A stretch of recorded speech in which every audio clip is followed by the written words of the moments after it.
Click the link in the description to sign up for a free 30-day trial from audiobooks.com.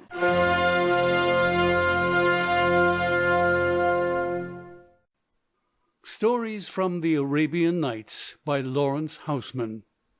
Ali Baba and the 40 Thieves. In a town in Persia lived two brothers named Cassim and Ali Baba, between whom their father at his death had left what little property he possessed equally divided. Cassim, however, having married the heiress of a rich merchant, became soon after his marriage the owner of a fine shop, together with several pieces of land, and was in consequence, through no effort of his own, the most considerable merchant in the town. Ali Baba, on the other hand, was married to one as poor as himself, and having no other means of gaining a livelihood, he used to go every day into the forest to cut wood, and lading therewith the 3 asses which were his sole stock in trade, would then hawk it about the streets for sale. One day, while he was at work within the skirts of the forest, Ali Baba saw, advancing towards him across the open, a large company of horsemen, and fearing from their appearance that they might be robbers, he left his asses to their own devices and sought safety for himself in the lower branches of a large tree which grew in the close overshadowing of a precipitous rock. Almost immediately it became evident that this very rock was the goal toward which the troop was bound, for having arrived, they alighted instantly from their horses, and took down each man of them a sack which seemed by its weight and form to be filled with gold. There could no longer be any doubt that they were robbers. Ali Baba counted 40 of them. Just as he had done so, the one nearest to him, who seemed to be their chief, advanced toward the rock, and in a low but distinct voice uttered the 2 words, "Open, Sesame." Immediately the rock opened like a door, the captain and his men passed in, and the rock closed behind them. For a long while Ali Baba waited, not daring to descend from his hiding place, lest they should come out and catch him in the act. But at last, when the waiting had grown almost unbearable, his patience was rewarded. The door in the rock opened, and out came the 40 men, their captain leading them. When the last of them was through, "Shut, Sesame," said the captain, and immediately the face of the rock closed together as before, and then they all mounted their horses and rode away. As soon as he felt sure they were not returning, Ali Baba came down from the tree and made his way at once to that part of the rock where he had seen the captain and his men enter. And there, at the word "Open, Sesame," a door suddenly revealed itself and opened. Ali Baba had expected to find a dark and gloomy cavern. Great was his astonishment, therefore, when he perceived a spacious and vaulted chamber, lighted from above through a fissure in the rock, and there, spread out before him, lay treasures in profusion, bales of merchandise, silks, carpets, brocades, and above all, gold and silver, lying in loose heaps or in sacks, piled one upon the other. He did not take long to consider what he should do. Disregarding the silver and gold that lay loose, he brought to the mouth of the cave as many sacks of gold as he thought his 3 asses might carry, and having loaded them on and covered them with wood so they might not be seen, he closed the rock by the utterance of the magic words which he had learned, and departed for the town a well satisfied man. When he got home he drove his asses into a small court, and shutting the gates carefully, he took off the wood that covered the bags and carried them in to his wife. She, discovering them to be full of gold, feared that her husband had stolen them, and began sorrowfully to reproach him. But Ali Baba soon put her mind at rest on that score, and having poured all the gold into a great heap upon the floor, he sat down at her side to consider how well it looked. Soon his wife, poor careful body, must needs begin counting it over piece by piece. Ali Baba let her go on for a while, but before long the sight set him laughing. "Wife," said he, "you will never make an end of it that way. The best thing to do is to dig a hole and bury it. Then we shall be sure that it's not slipping through our fingers." "That will do well enough," said his wife, "but it would be better first to have the measure of it. So while you dig the hole, I will go round to Cassim's and borrow a measure small enough to give us an exact reckoning." "Do as you will," answered her husband, "but see that you keep the thing secret." Off went Ali Baba's wife to her brother-in-law's house. Cassim was from home, so she begged of his wife the loan of a small measure, naming for choice the smallest. This set the sister-in-law wondering. Knowing Ali Baba's poverty, she was all the more curious to find out for what kind of grain so small a measure could be needed. So before bringing it, she covered all the bottom with lard, and giving it to Ali Baba's wife, told her to be sure and be quick in returning it. The other, promising to restore it punctually, made haste to get home, and there finding the hole dug for its reception, she started to measure the money into it. First she set the measure upon the heap, and then she filled it, and then she carried it to the hole, and so she continued till the last measure was counted. Then, leaving Ali Baba to finish the burying, she carried back the measure with all haste to her sister-in-law, returning thanks for the loan. No sooner was her back turned than Cassim's wife looked at the bottom of the measure, and there, to her astonishment, she saw sticking to the lard a gold coin. "What!" she cried, her heart filled with envy. "Is Ali Baba so rich that he needs a measure for his gold? Where, then, I would know, has the miserable wretch obtained it?" She waited with impatience for her husband's return, and as soon as he came in she began to jeer at him. "You think yourself rich," said she, "but Ali Baba is richer. You count your gold by the piece, but Ali Baba does not count, he measures it. In comparison to Ali Baba we are but grubs and groundlings." Having thus riddled him to the top of her bent in order to provoke his curiosity, she told him the story of the borrowed measure, of her own stratagem, and of its result. Cassim, instead of being pleased at Ali Baba's sudden prosperity, grew furiously jealous. Not a wink could he sleep all night for thinking of it. The next morning before sunrise he went to his brother's house. "Ali Baba," said he, "what do you mean by pretending to be poor, when all the time you are scooping up gold by the quart?" "Brother," said Ali Baba, "explain your meaning." "My meaning shall be plain," cried Cassim, displaying the tell-tale coin. "How many more pieces have you like this that my wife found sticking to the bottom of the measure yesterday?" Ali Baba, perceiving that the intervention of wives has made further concealment useless, told his brother the true facts of the case, and offered him, as an inducement for keeping the secret, an equal share of the treasure.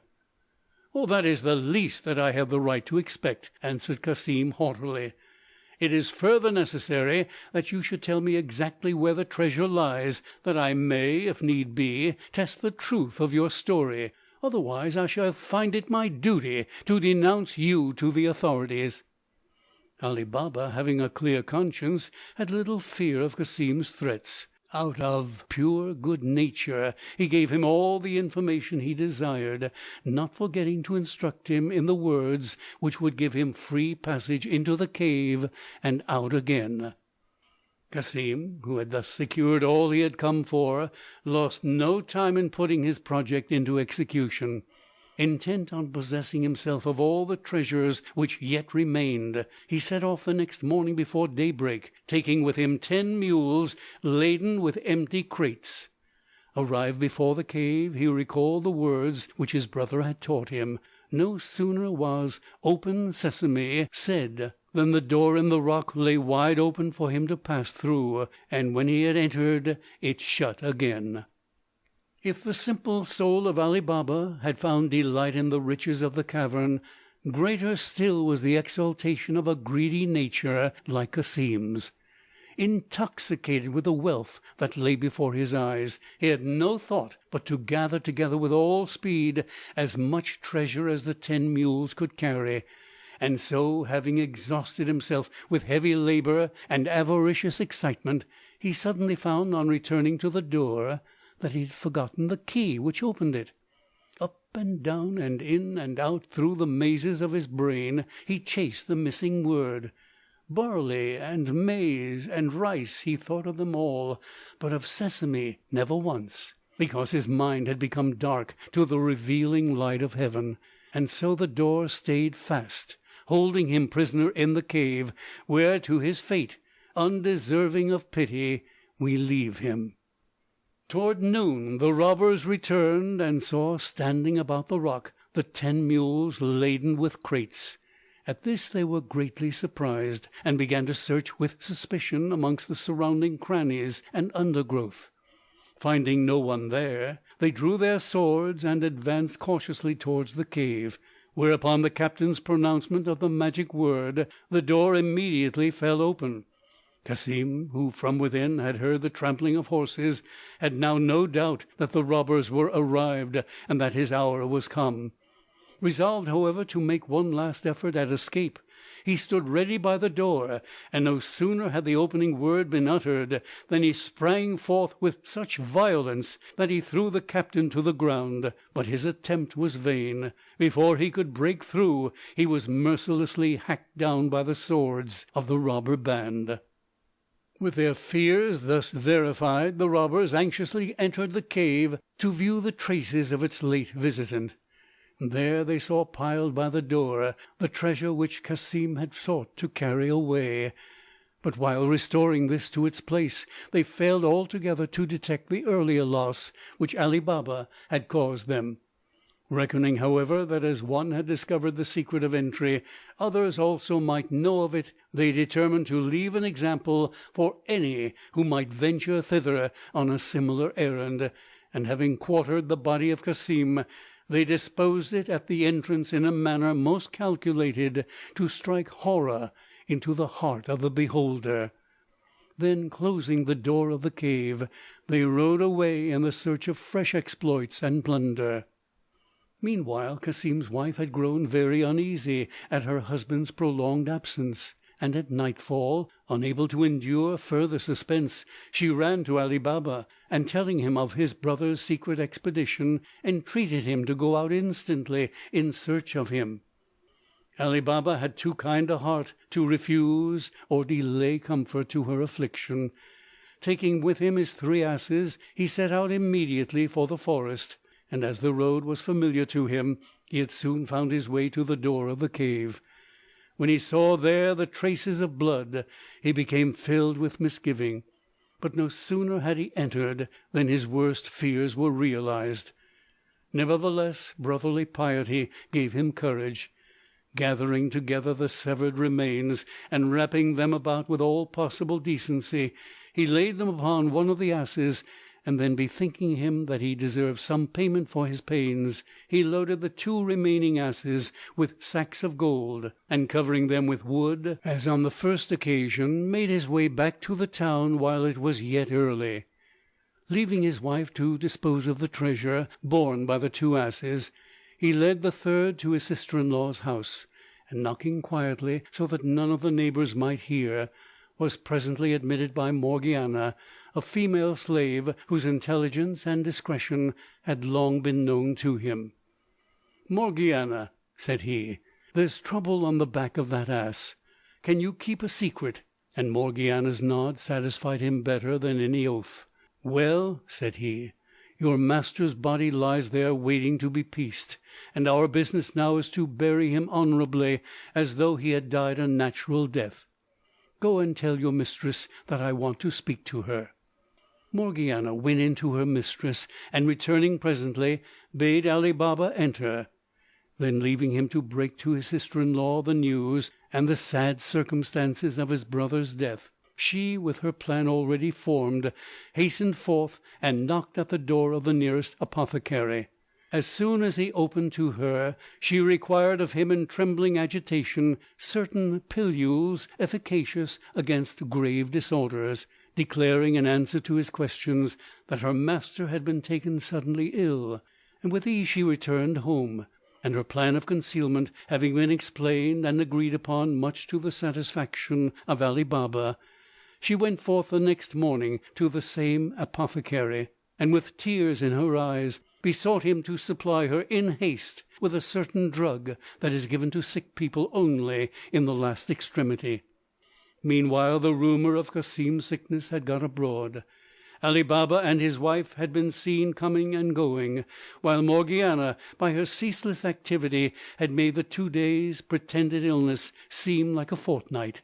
So when a sound of wailing arose within the house, all the neighbours concluded without further question that Cassim had died a natural and honourable death. But Morgiana had now a still more difficult task to perform, it being necessary for the obsequies that the body should be made in some way presentable. So at a very early hour the next morning she went to the shop of a certain merry old cobbler, Baba Mustapha by name, who lived on the other side of the town. Showing him a piece of gold, she inquired whether he were ready to earn it by exercising his craft in implicit obedience to her instructions. And when Baba Mustapha sought to know the terms, "First," said she, "you must come with your eyes bandaged. Secondly, you must sew what I put before you without asking questions. And thirdly, when you return you must tell nobody." Mustapha, who had a lively curiosity into other folks' affairs, boggled for a time at the bandaging, and doubted much of his ability to refrain from question. But having on these considerations secured the doubling of his fee, he promised secrecy readily enough, and taking his cobbler's tackle in hand, submitted himself to Morgiana's guidance, and set forth. This way and that she led him blindfold, till she had brought him to the house of her deceased master. Then, uncovering his eyes in the presence of the dismembered corpse, she bade him get out thread and wax, and join the pieces together. Baba Mustapha plied his task according to the compact, asking no question. When he had done, Morgiana again bandaged his eyes and led him home, and giving him a third piece of gold, the more to satisfy him, she bade him good day and departed. So in seemliness and without scandal of any kind were the obsequies of the murdered Cassim performed. And when all was ended, seeing that his widow was desolate and his house in need of a protector, Ali Baba, with brotherly piety, took both the one and the other into his care, marrying his sister-in-law according to Moslem rule, and removing with all his goods and newly acquired treasure to the house which had been his brother's.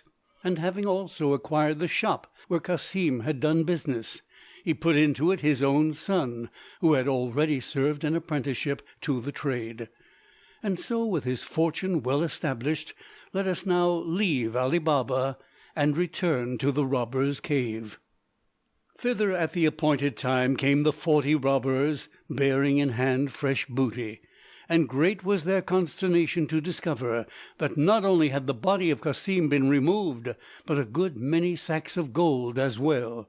It was no wonder that this should trouble them, for as long as anyone could command secret access, the cave was useless as a depository for their wealth.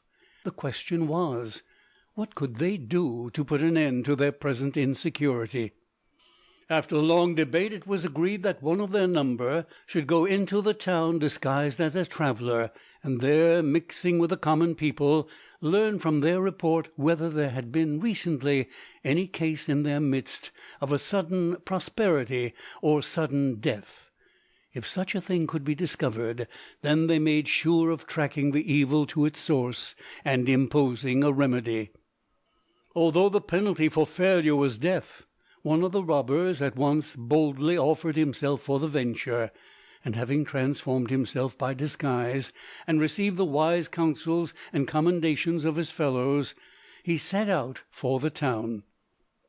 Arriving at dawn, he began to walk up and down the streets and watch the early stirring of its inhabitants, and so before long he drew up at the door of Baba Mustapha, who, though old, was already seated at work upon his cobbler's bench.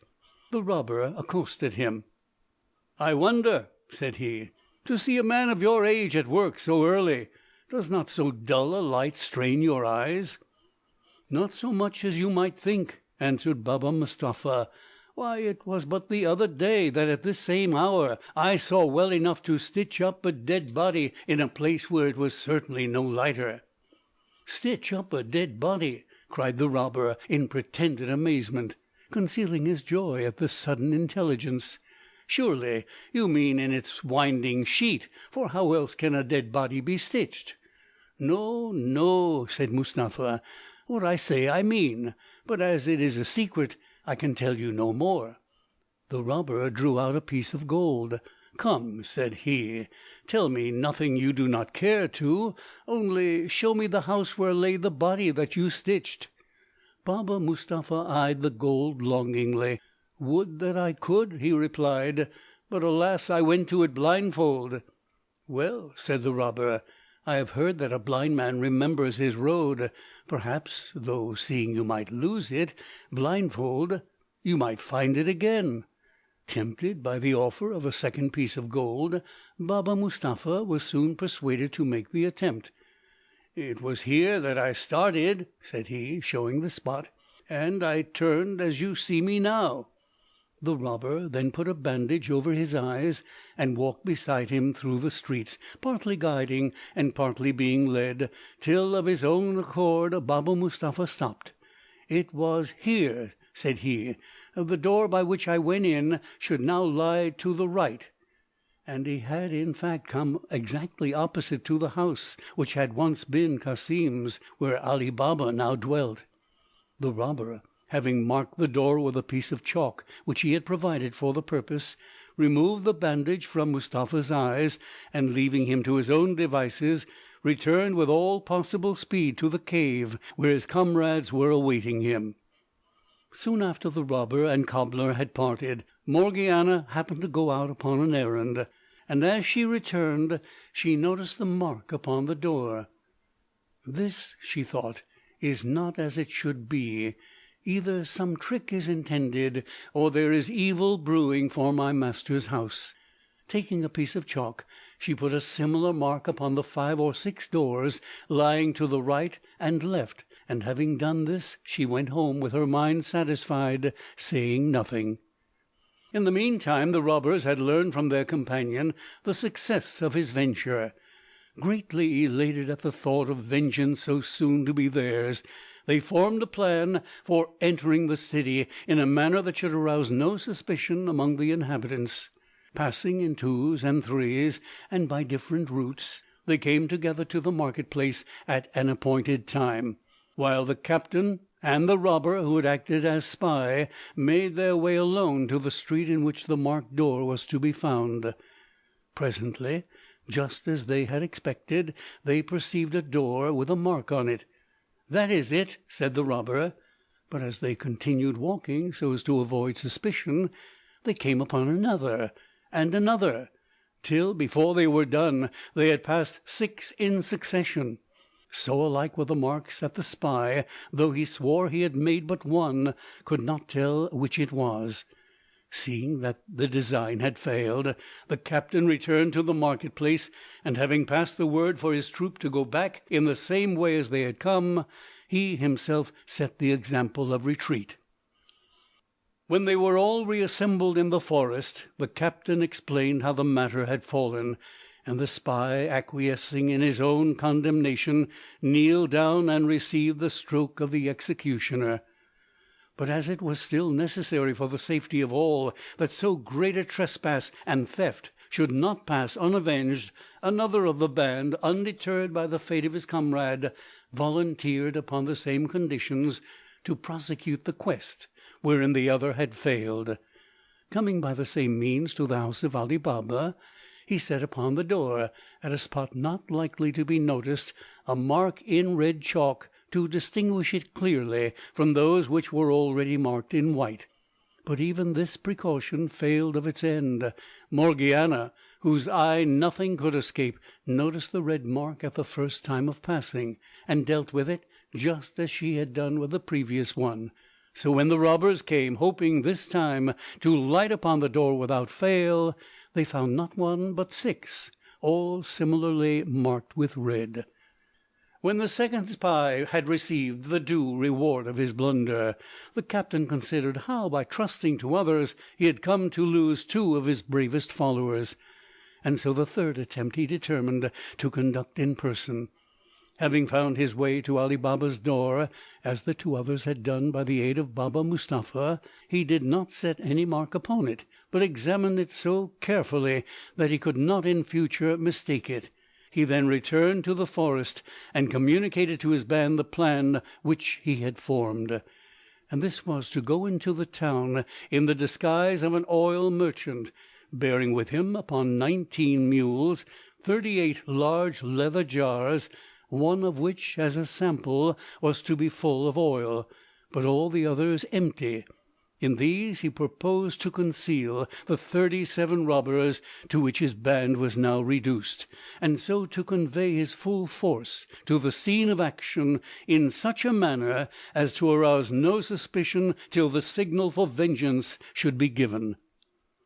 Within a couple of days he had secured all the mules and jars that were requisite, and having disposed of his troop according to the prearranged plan, he drove his train of well-laden mules to the gates of the city, through which he had passed just before sunset. Proceeding thence to Ali Baba's house, and arriving as it fell dark, he was about to knock and crave a lodging for the night, when he perceived Ali Baba at the door, enjoying the fresh air after supper. Addressing him in tones of respect, "Sir," said he, "I have brought my oil a great distance to sell tomorrow in the market, and at this late hour, being a stranger, I know not where to seek a shelter.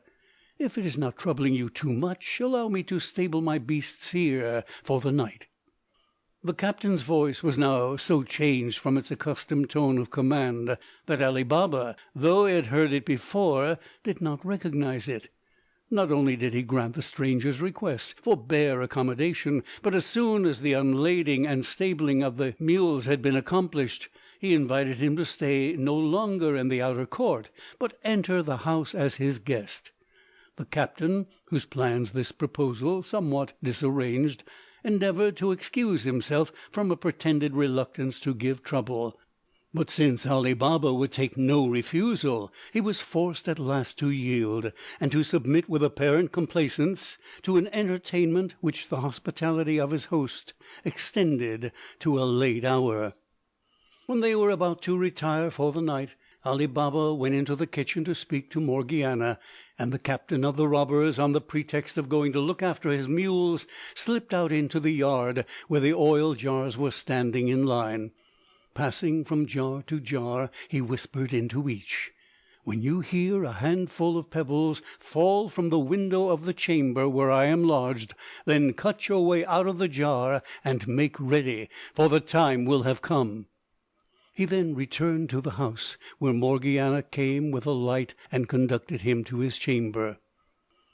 Now Ali Baba, before going to bed, had said to Morgiana, "Tomorrow at dawn I am going to the baths. Let my bathing linen be put ready, and see that the cook has some good broth prepared for me against my return."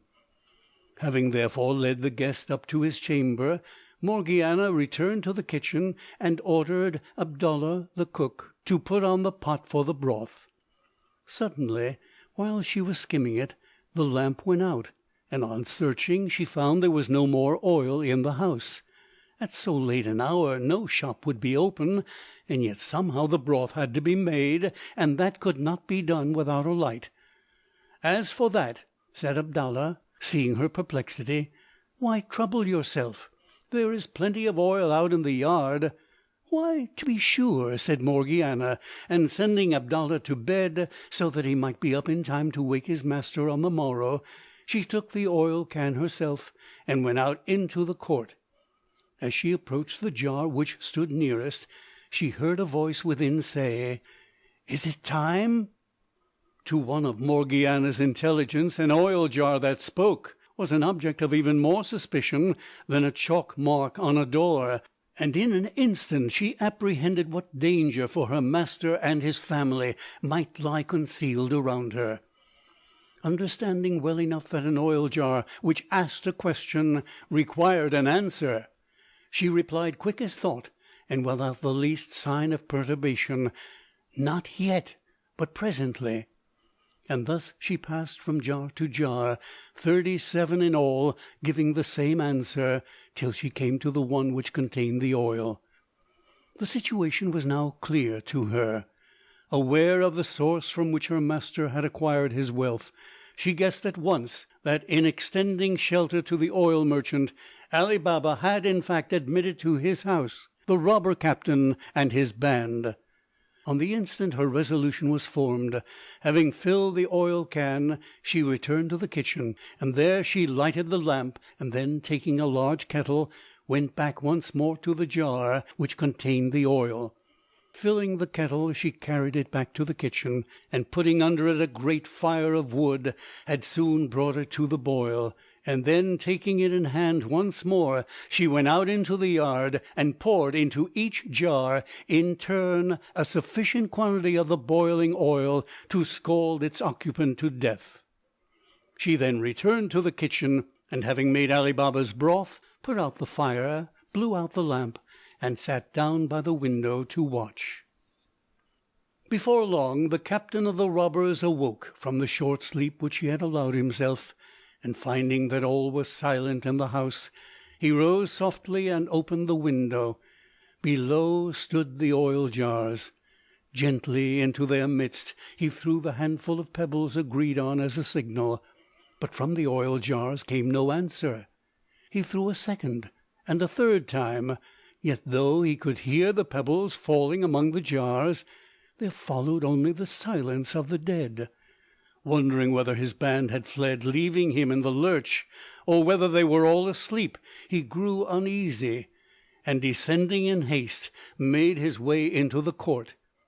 As he approached the first jar, a smell of burning and hot oil assailed his nostrils, and looking within, he beheld in rigid contortion the dead body of his comrade. In every jar the same sight presented itself, till he came to the one which had contained the oil. There, in what was missing, the means and manner of his companion's death were made clear to him. Aghast at the discovery, and awake to the danger that now threatened him, he did not delay an instant, but forcing the garden gate, and thence climbing from wall to wall, he made his escape out of the city. When Morgiana, who had remained all this time on the watch, was assured of his final departure, she put her master's bath linen ready, and went to bed, well satisfied with her day's work. The next morning Ali Baba, awakened by his slave, went to the baths before daybreak. On his return he was greatly surprised to find that the merchant was gone, leaving his mules and oil jars behind him. He inquired of Morgiana the reason. "You will find the reason," said she, "if you look into the first jar you come to." Ali Baba did so, and seeing a man, started back with a cry. "Do not be afraid," said Morgiana. "He is dead and harmless, and so are all the others whom you will find if you look further." And so Ali Baba went from one jar to another, finding always the same sight of horror within. His knees trembled under him, and when he came at last to the one empty oil jar, he stood for a time motionless, turning upon Morgiana eyes of wonder and inquiry. "And what," he said then, "has become of the merchant?" "To tell you that," said Morgiana, "will be to tell you the whole story. You will be better able to hear it if you have your broth first." But the curiosity of Ali Baba was far too great. He would not be kept waiting, and so without further delay she gave him the whole history, so far as she knew it, from beginning to end, and by her intelligent putting of one thing against another, she left him at last in no possible doubt as to the source and nature of the conspiracy which her quick wits had so happily defeated. "And now, dear master," she said in conclusion, "continue to be on your guard, for though all these are dead, one remains alive, and he, if I mistake not, is the captain of the band, and for that reason the more formidable and the more likely to cherish the hope of vengeance." When Morgiana had done speaking, Ali Baba clearly perceived that he owed to her not merely the protection of his property, but life itself. His heart was full of gratitude. "Do not doubt," he said, "that before I die I will reward you as you deserve, and as an immediate proof, from this moment I give you your liberty." This token of his approval filled Morgiana's heart with delight. But she had no intention of leaving so kind a master, even had she been sure that all danger was now over. The immediate question which now presented itself was how to dispose of the bodies. Luckily, at the far end of the garden stood a thick grove of trees, and under these Ali Baba was able to dig a large trench without attracting the notice of his neighbours. Here the remains of the 37 robbers were laid side by side. The trench was filled again, and the ground made level. As for the mules, since Ali Baba had no use for them, he sent them, one or two at a time, to the market to be sold. Meanwhile the robber captain had fled back to the forest. Entering the cave, he was overcome by its gloom and loneliness. "Alas!" he cried, "my comrades, partners in my adventures, sharers of my fortune, how shall I endure to live without you? Why did I lead you to a fate where valor was of no avail, and where death turned you into objects of ridicule? Surely, had you died sword in hand, my sorrow had been less bitter. And now what remains for me but to take vengeance for your death, and to prove, by achieving it without aid, that I was worthy to be the captain of such a band?" Thus resolved, at an early hour the next day he assumed a disguise suitable to his purpose, and going to the town, took lodging in a khan. Entering into conversation with his host, he inquired whether anything of interest had happened recently in the town. But the other, though full of gossip, had nothing to tell him concerning the matter in which he was most interested. For Ali Baba, having to conceal from all the source of his wealth, had also to be silent as to the dangers in which it involved him. The captain then inquired where there was a shop for hire, and hearing of one that suited him, he came to terms with the owner, and before long had furnished it with all kinds of rich stuffs and carpets and jewellery, which he brought by degrees with great secrecy from the cave. Now this shop happened to be opposite to that which had belonged to Cassim, and was now occupied by the son of Ali Baba. So before long the son and the newcomer, who had assumed the name of Cogia Houssain, became acquainted, and as the youth had good looks, kind manners, and a sociable disposition, it was not long before the acquaintance became intimate. Cogia Houssain did all he could to seal the pretended friendship, the more so as it had not taken him long to discover how the young man and Ali Baba were related, and so, plying him constantly with small presents and acts of hospitality, he forced on him the obligation of making some return. Ali Baba's son, however, had not at his lodging sufficient accommodation for entertainment. He therefore told his father of the difficulty in which Cogia Houssain's favours had placed him, and Ali Baba with great willingness at once offered to arrange matters. "My son," said he, "to-morrow being a holiday, all shops will be closed. Then do you, after dinner, invite Cogia Houssain to walk with you, and as you return, bring him this way and beg him to come in. That will be better than a formal invitation, and Morgiana shall have a supper prepared for you." This proposal was exactly what Ali Baba's son could have wished, and so on the morrow he brought Cogia Houssain to the door as if by accident, and stopping, invited him to enter. Cogia Houssain, who saw his object thus suddenly attained, began by showing pretended reluctance, but Ali Baba himself, coming to the door, pressed him in the most kindly manner to enter, and before long had conducted him to the table where food stood prepared. But there an unlooked for difficulty arose. Wicked though he might be, the robber captain was not so impious as to eat the salt of the man he intended to kill. He therefore began with many apologies to excuse himself, and when Ali Baba sought to know the reason, "Sir," said he, I am sure that if you knew the cause of my resolution you would approve of it. Suffice it to say that I have made it a rule to eat of no dish that has salt in it. How then can I sit down at your table if I must reject everything that is set before me?" "If that is your scruple," said Ali Baba, "it shall soon be satisfied." And he sent orders to the kitchen that no salt was to be put into any of the dishes presently to be served to the newly arrived guest.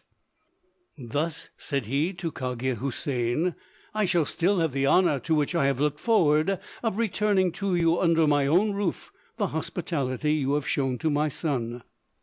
Morgiana, who was just about to serve supper, received the order with some discontent. "Who," she said, "is this difficult person that refuses to eat salt? He must be a curiosity worth looking at." And so when the saltless courses were ready to be put upon the table, she herself helped to carry in the dishes. No sooner had she set eyes on Cogia Houssain than she recognized him in spite of his disguise, and observing his movements with great attention, she saw that he had a dagger concealed beneath his robe. "Ah," she said to herself, "here is reason enough, for who will eat salt with the man he means to murder? But he shall not murder my master if I can prevent it." Now Morgiana knew that the most favourable opportunity for the robber captain to carry out his design would be after the courses had been withdrawn, and when Ali Baba and his son and guest were alone together over their wine, which indeed was the very project that Cogia Houssain had formed. Going forth, therefore, in haste, she dressed herself as a dancer, assuming the headdress and mask suitable for the character, and then she fastened a silver girdle about her waist, and hung upon it a dagger of the same material. Thus equipped, she said to Abdallah the cook, "Take your tabor, and let us go in and give an entertainment in honour of our master's guest." And so Abdallah took his tabor, and played Morgiana into the hall. As soon as she had entered, she made a low curtsey, and stood awaiting orders. Then Ali Baba, seeing that she wished to perform at his guest's honour, said kindly, "Come in, Morgiana, and show Cogia Houssain what you can do." Immediately Abdallah began to beat upon his tabor, and sing an air for Morgiana to dance to. And she, advancing with much grace and propriety of deportment, began to move through several figures, performing them with the ease and facility which none but the most highly practised can attain to.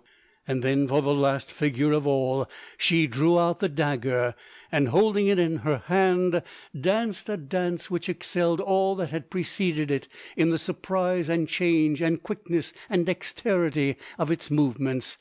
And now she presented the dagger at her own breast, now at one of the onlookers, but always in the act of striking she drew back.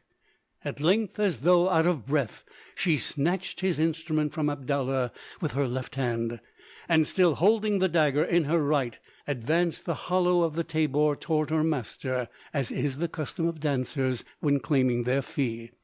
Ali Baba threw in a piece of gold.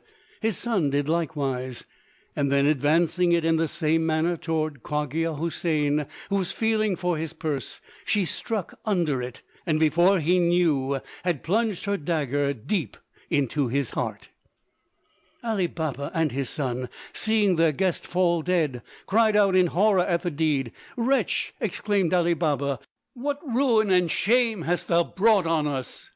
"Nay," answered Morgiana, "it is not your ruin, but your life that I have thus secured. Look, and convince yourself what man was this which refused to eat salt with you." And so saying, she tore off the dead robber's disguise, showing the dagger concealed below, and the face which her master now for the first time recognized. Ali Baba's gratitude to Morgiana for thus preserving his life a second time knew no bounds. He took her in his arms and embraced her as a daughter. "Now," said he, "the time is come when I must fulfil my debt, and how better can I do it than by marrying you to my son?" This proposition, far from proving unwelcome to the young man, did but confirm an inclination already formed. A few days later the nuptials were celebrated with great joy and solemnity, and the union thus auspiciously commenced was productive of as much happiness as lies within the power of mortals to secure. As for the robbers' cave, it remained the secret possession of Ali Baba and his posterity, and using their good fortune with equity and moderation, they rose to high office in the city and were held in great honor by all who knew them. End of Ali Baba and the 40 Thieves.